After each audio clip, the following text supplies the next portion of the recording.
आज की कैबिनेट में मध्य प्रदेश के किसान को उसकी फसल का वाजिब मूल्य मिले, उचित मूल्य मिले, बढ़कर मूल्य मिले, और इसके लिए गेहूं के एक्सपोर्ट पर प्रेजेंटेशन भी हुआ और विस्तार से बातचीत भी हुई।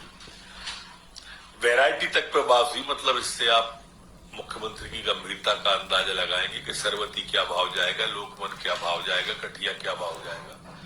इन विषयों पर भी विस्तार से बात हुई और आज उन्होंने स्पष्ट रूप से सम्मानित विभागों के दोनों के मंत्रियों को भी स्पष्ट कहा है कि प्रतिदिन समीक्षा हो और किसान को बड़ा लाभ इसमें फसल में मिलना चाहिए।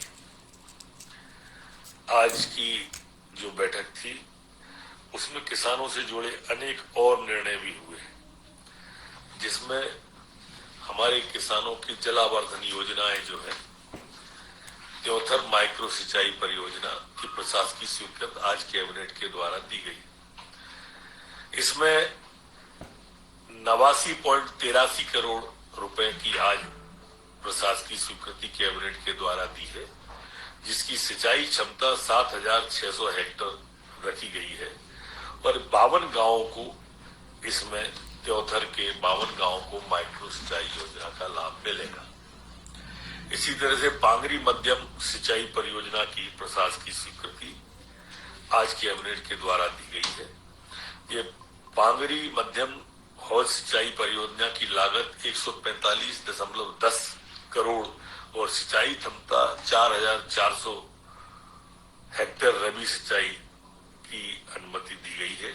इस परियोजना में बुरहानपुर जिले के खकनार तहसील के 10 ग्रामों को भूमिगत पाइपलाइन से भी हौज की पद्धति से लाभ देने का तय किया है। रिहल्द सूक्ष्म सिंचाई परियोजना को भी आज की कैबिनेट के द्वारा मंजूरी दी गई है। ये रिहल्द सूक्ष्म सिंचाई परियोजना की लागत 672.25 करोड़ रुपए है और सिंचाई क्षमता इसकी 38,000 हेक्टेयर है रबी की सिंचाई के लिए और 113 गांवों में इससे सिंचाई सुविधा प्राप्त होगी। ये सब देख के आपको लगता भी होगा कि आज की कैबिनेट किसानों को समर्पित कैबिनेट है, धरती पुत्र को समर्पित हमारी कैबिनेट है। जैसा आप सबको विदित है कि मुख्यमंत्री जी द्वारा नौजवान को प्रोत्साहन के लिए, खिलाड़ियों को प्रोत्साहन के लिए जो हमारी कावेरी धीवर जो हमारी बिटिया थी उसको 11 लाख रुपए पुरस्कार देने की घोषणा की गई थी। आज कैबिनेट के द्वारा वो 11 लाख रुपए की जो सीएम की घोषणा थी उसको आज स्वीकृत किया गया है और दिया गया है। एक बड़े उसमें जो रहते हैं अपने औद्योगिक शिक्षण संस्थान,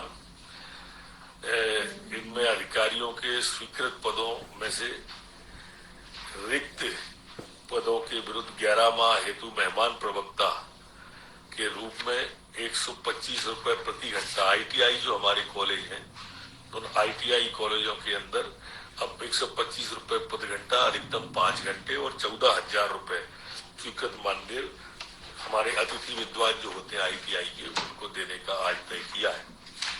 एक महत्वपूर्ण निर्णय में आज के में प्रदेश के में वर्तमान पटवारियों के कुल स्वीकृत पद 19,020 हैं, किंतु उपलब्ध पदों पर अब पुनर्नियुक्तियां किया जाना आवश्यक हो गया है। पटवारियों के बढ़ता कार्यभार, उनकी उपयोगिता, इन सब को देखते हुए आज कैबिनेट के द्वारा पटवारियों के 5,204 नवीन पद सृजित करने का तय किया है। कैबिनेट ने यह भी तय किया है कि 50,000 की जनसंख्या पर एक सेक्टर का निर्माण स्वीकृत किया जाए।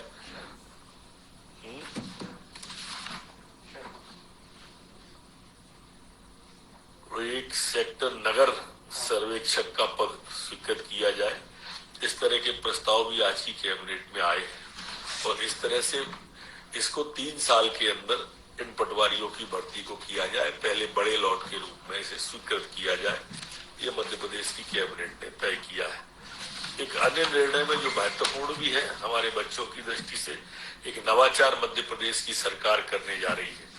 हमारे यहाँ नवाचार में हमारे यहाँ कुछ स्कूल ऐसे हैं जिनको हम, और कुछ संस्थाएं ऐसी हैं जो बच्चों की दृष्टि से, पढ़ाने की दृष्टि से बहुत उपयोगी साबित हुई है, जैसे रामकृष्ण मिशन है, विवेकानंद केंद्र है, विद्या भारती है, कुछ स्कूल है, इस तरह के स्कूल है। इसी में हमने नवाचार में एक सूर्या फाउंडेशन को प्रयोग के बतौर पर एक स्कूल सीहोर जिले का कन्या परिषद संचालन को देने का आज कैबिनेट ने निश्चय किया है, जिनमें 3 बच्चे तो निःशुल्क रहेंगे और एक बच्चे को फीस लेने की अनुमति उन लोगों को रहेगी।